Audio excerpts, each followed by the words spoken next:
آپ میری بہن خود ہی درود شریف پڑھا کریں، الحمد شریف پڑھا کریں، ایک کلمہ اگر مجھ سے یاد کر لیں تو آپ وہ 10 مرتبہ پڑھ لیا کریں نا. قرآن مجید سورۃ ابراہیم میں سے ہے، وہ آپ کو یاد بھی ہے، ربنا اغفر لی ولوالدی وللمؤمنین یوم یقوم الحساب.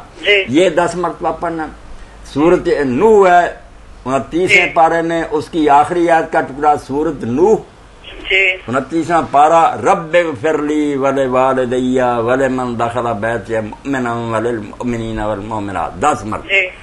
اور 10 مرتبہ جو سورہ بنی اسرائیل میں ہے، اللہ فرماتا رب ارحمہما کما ربیانی صغیرا. یہ سارے میرے بھائی زندہ ہے، ماں باپ یا فوت ہو گیا، دعا کے تو سب محتاج ہیں. یہ 10 مرتبہ تینوں آیتیں پڑھنی شروع کر دیں روزانہ. یہ کم از کم حق ہے والدین کا. یہ اللہ کی بتائی ہوئی دعائیں ہیں، 2 اللہ کے نبیوں نے کی علیہ السلام، ایک اللہ نے خود بتائی ہے. یہ آپ سورہ بنی اسرائیل سے اور نوح سے اور ابراہیم سے نکال کر یاد کر لیں. جو سن رہے ہیں سارے ختم و درودوں کے مقابل میں 1000 درجہ بھاری ہے.